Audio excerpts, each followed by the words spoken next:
Some More Good News Season 2 is all about people doing good through following their passions, good for their own souls and for others. I'm Kate Chericello, and welcome to today's episode. Let's spread a little more goodness in the world. The purpose of this whole series is to highlight the good that people are doing, no matter what their passions are in the world. They found a way to help others. And today's guest, Alvin Hough, is an absolute example of this. From working on Broadway, where his passions led him through a very interesting route that I hope we get into, to helping put shows together and keep them going, to diving in headfirst to work with Musicians United for social equity. I can't wait to hear more from Alvin, so we will dive right in. Alvin, thank you so much for being here today. Pleasure. Happy to be here. And you're coming at us from Harlem, right? I am in Harlem. I haven't left during the pandemic. I've been here with my wonderful wife, who is a frontline worker. She's an ICU attending up at Columbia. And two little ones. Sam is 4 and Camille is 2. They're so cute. My life has extended by many years during this one year.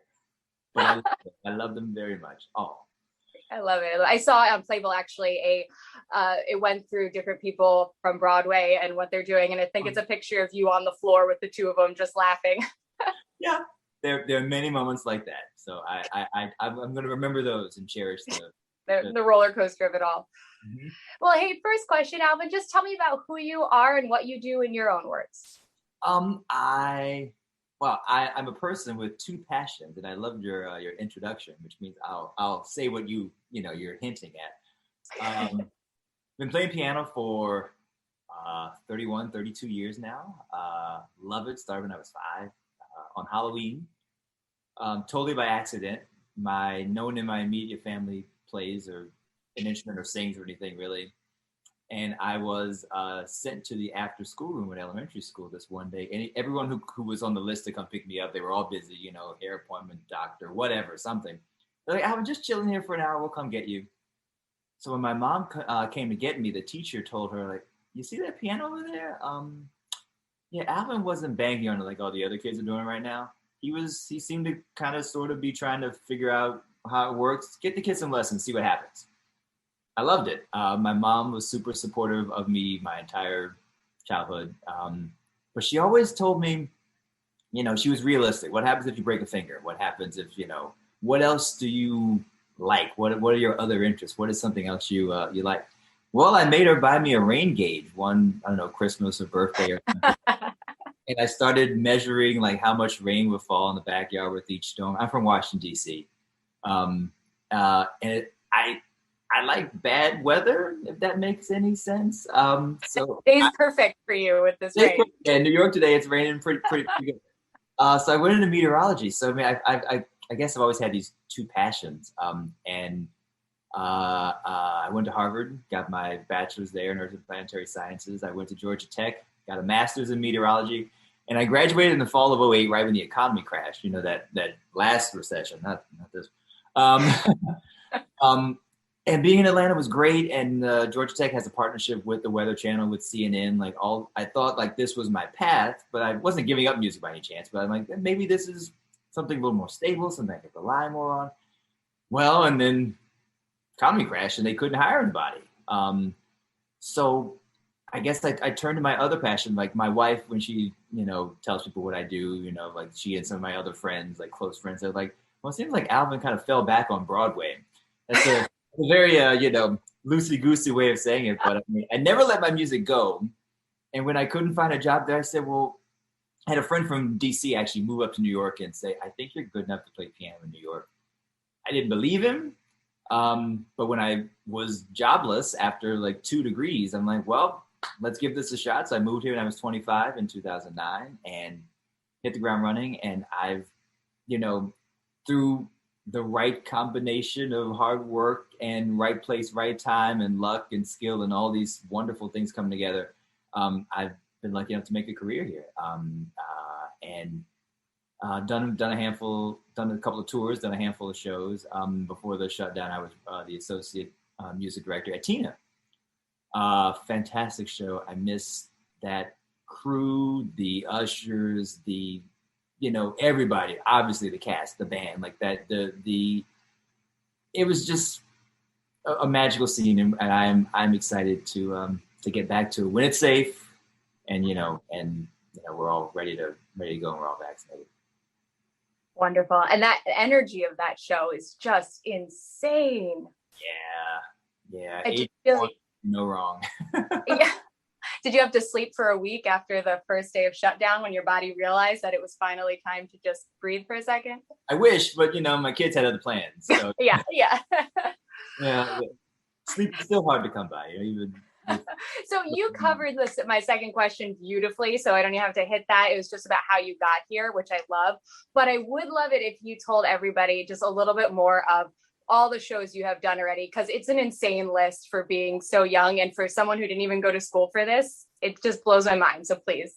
Sure. When I moved here, I'm happy to fill in those holes. When I moved here, well, you make the business cards, you do the resumes, you do all, you kind of hit the pavement, and I was willing to do anything because no one knows who I am. And I was doing, I was playing for first grade graduation ceremonies, and I would ask, like, how much does it pay? And they'd say, well, the sandwiches at the reception. I'm like, okay, I'll take it. That part wasn't on your website. Fair. I was doing, a buddy of mine at Harvard actually had written a musical, moved down here, was looking for help. He ran the show Fantasy Football, the musical. And it actually had some legs, and it grew, and it went to Minneapolis for a while. Like, I mean, it was a really, really funny show. But I was working on that show because it was in NYMF, the New York Music Festival, that year in 2009. I was working on it for free. I was working under Brian Yusufer. Now, who also, he hadn't, struck it big. I hadn't struck it big, but I think he was teaching some classes at NYU or something. But now, he's of Frozen and Kinky Boots and so many other things. He's a bigwig. Also one of the founding members of MUSE, which we'll talk about. But Brian got a call from Sam Davis, the MD of a Dreamgirls tour that was going out, and they were in their third week of rehearsal, and they had no keyboard one player. They had to let that person go because he actually wasn't reading the music. He was amazing ear, he could had great ear training, but wasn't actually a really good reader. And with shows going up, I mean, things change all the time. Director wants this, things change, and he apparently wasn't, keeping up. I heard all this after the fact, obviously, because I wasn't there. So now there's this frantic search. The rhythm section's on stage. I need a piano player. He's got to be black. He's got to be able to read music. I need him like yesterday. Brian gets a call, and says, I'm working with this kid right now. I'll give you his info. Next thing I know, like, I'm at New 42nd Street Studios playing for Sam Davis in this random audition. He's like flipping through the score. Play this. This part, you have to follow me. So watch me conduct and follow me. Like, do this. What else you got? Great. I like you. Job's yours. 6 months in a row. If it extends, it'll be a year.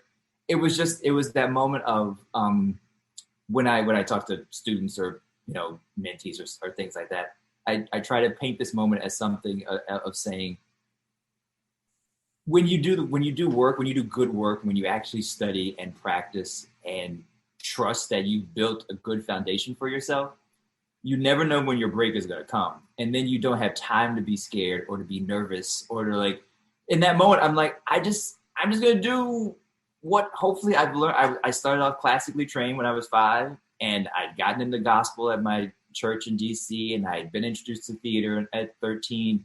And I just had to trust that this was I didn't know what I was getting myself into. It was just like a here, go kind of situation. And I got that job, and word of mouth in this business, as you know, is paramount.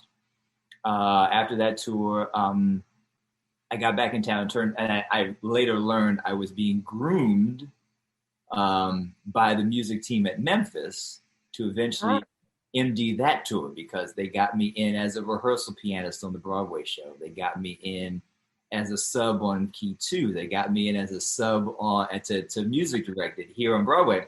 And all these little steps, exactly like, can he handle this? Can he handle this? Can he handle this? Can he build? Great. Do you want to go MD the tour for a year? I did that. And I left the tour actually to come back to New York because I worked on a workshop of Saving Amy. And the life of Amy Semple McPherson. actually became the title for Broadway was called Scandalous, was a musical written by Kathy Lee Gifford. And that was 2012. And that was my first like shot at Broadway.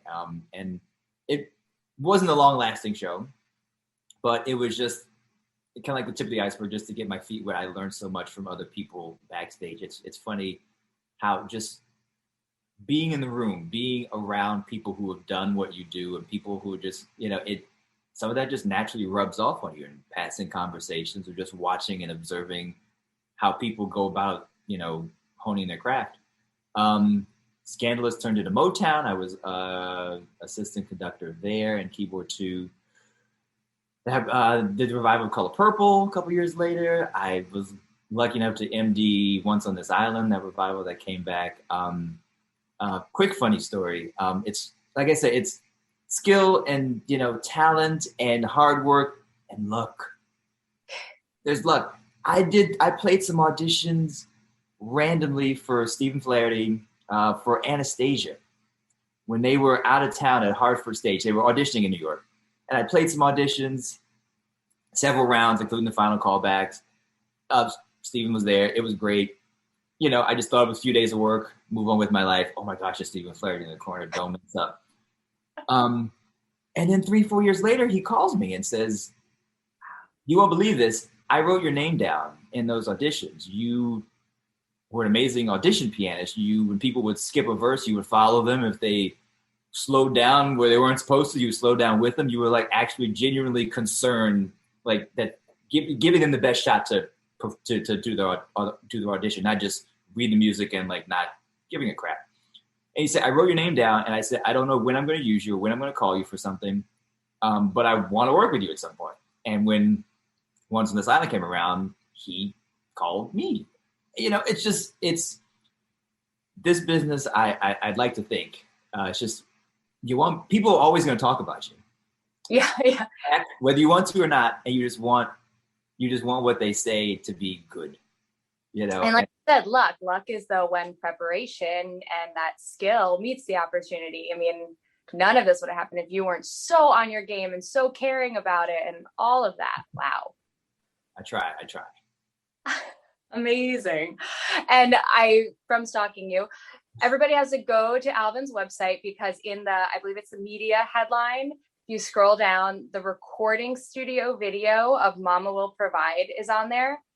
When you recorded it, you are having so much fun. It is so apparent that this is exactly where you're supposed to be, doing this. Like, wow, I loved it. Thank you. I appreciate it. AlvinHoughJr.com, just so you know. Yes, indeed. I'll put that in the show notes. So my next question is, and this, I definitely want you to dive into MUSE here, because what does your world look like during COVID that is different? And obviously Broadway shut down, so that's a huge thing. I know you're with your family a lot here, but you've also created this whole organization that is so needed right now. So please tell me about your whole world over the last MUSE started in the fall, right? And then we started talking in the summer, but yeah. Okay, so last year plus, yes. Yeah, I think shows will come back, entertainment will come back. And I think the industry will thrive after this. I mean, there's a very good reason why after the 1918, pandemic, like we had the Roaring 20s and entertainment and things like just sprout. And I'm hoping that the 2020s are also another decade of just unbelievable music and entertainment and art and film and dance and everything. But after George Floyd, a few of us got together. I believe there are 19 of us.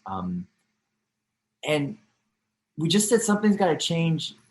There's a global, there's a national, there are many other problems that we can't solve directly, but what we can try to do is solve like Broadway's issues, theater's issues, and Musicians United for Social Equity, or MUSE, came about. We had our official launch just a couple of weeks ago, but we started talking in the summer, and I think it's important to say that the we is a collection of both Black and white artists on Broadway. I feel a lot of times when there's a push for change, the people who want the change are the only ones kind of like spearheading the effort.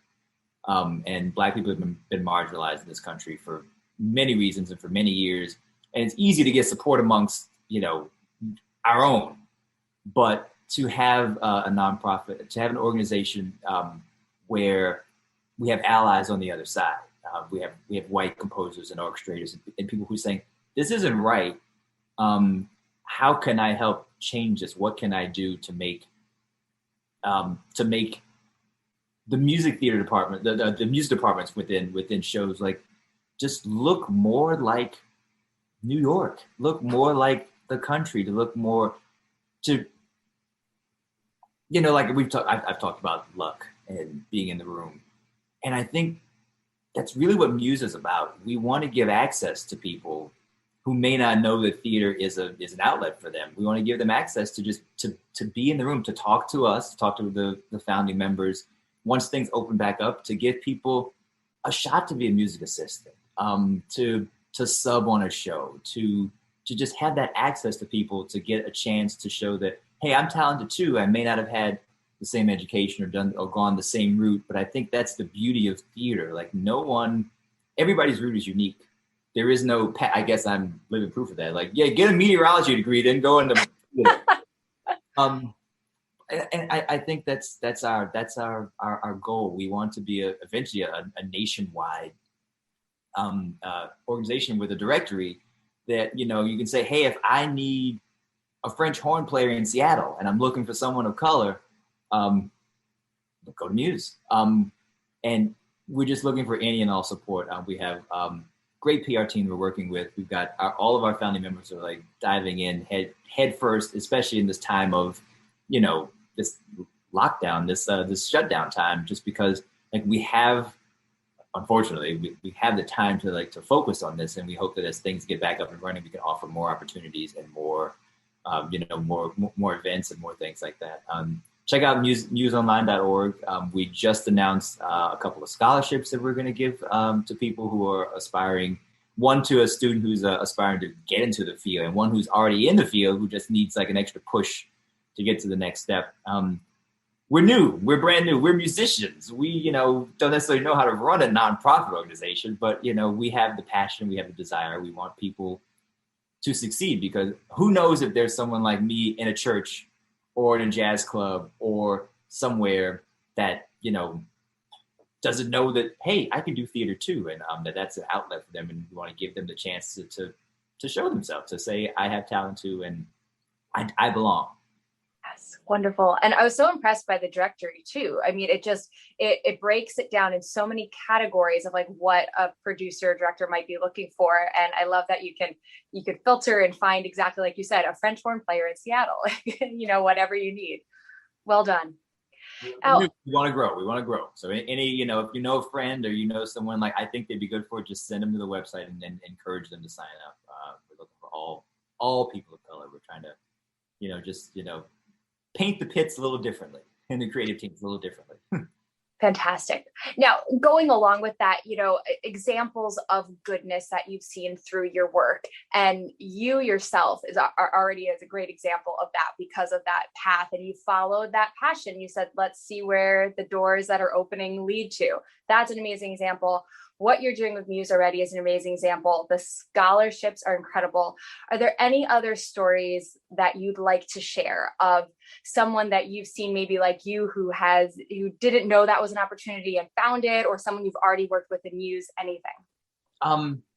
We have, I don't want to spill the beans yet about things we have in the pipelines, but keep your eyes open. But it's been wonderful to have, mixers or, virtual hangs, to just get to meet some of the people in our directory and just to know that, we're doing this for the right reasons, if that makes sense, that there are actually people out there that, may not feel comfortable, pushing themselves to like try to get to that next step.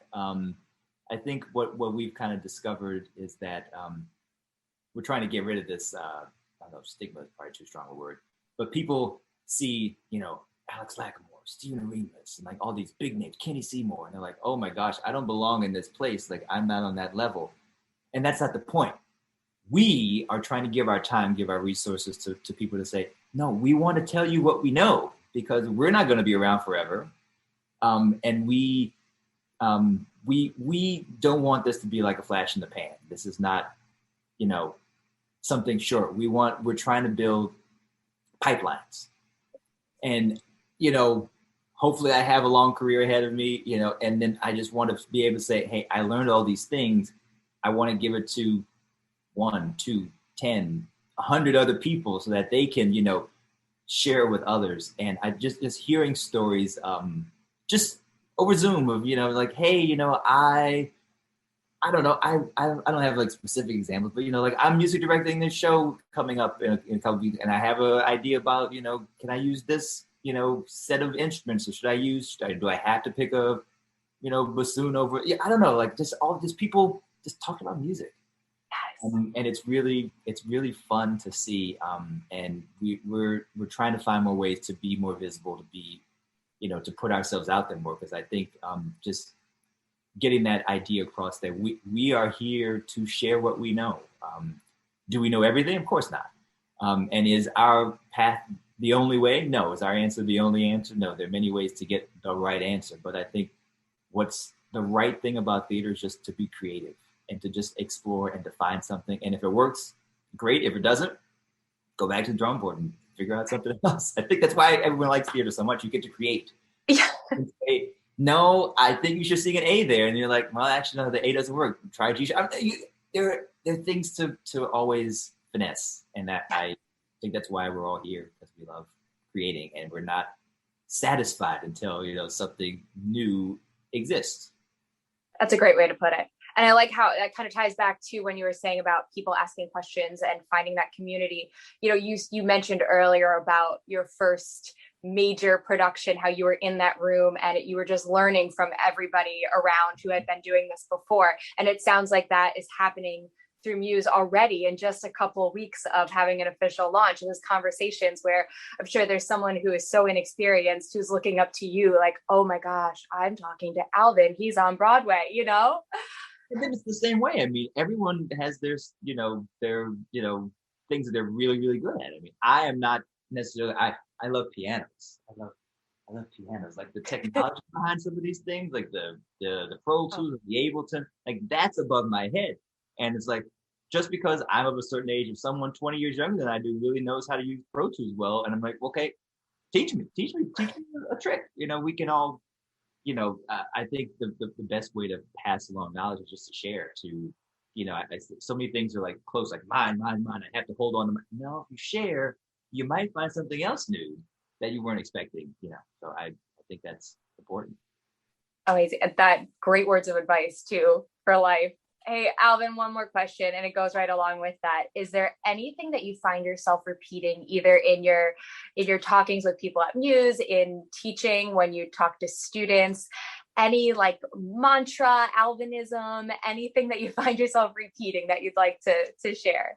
I do actually. I like to tell kids, nowadays it should go for anybody. I was growing up, I'm not that old, but social media wasn't around. And I just caution everyone. I tell this to teenagers. It's like, if you are the fourth oboe player in your high school production of Grease, and you don't think anyone's listening or anyone's watching, think again. People in this business are always looking for the next thing or looking to avoid the thing that's going to cause a calamity. People are always looking and searching for whatever reason. And don't let social media be the reason you don't progress, you don't get a job, you don't advance in your career. Like, always be careful before you hit send or put something up that isn't showing you off in the best light. And things where, that you can't control. Like if you're at a high school production or something, someone's going to be taping it. You may not know, but always give your best. Always, the 110% thing is true. It's like, if you always give your best and show people what you're capable of, someone will find what you're good at and take your skill set and hopefully put you in the right place or give you an opportunity in the right place where you can shine. And Alvin, you're creating these opportunities through what you're doing. So thank you for all of your work. And I'm so excited to share this with more people too. And again, it's muse_online.org, right? Museonline.org. Oh, Muse Online. It's Instagram has the underscore. Yeah, that's true. Yes. Got you. Okay. And I'll put those in the show notes. I can't thank you enough. Friendly stalking, I see. You bet. Technology has its positives at some points. Good point.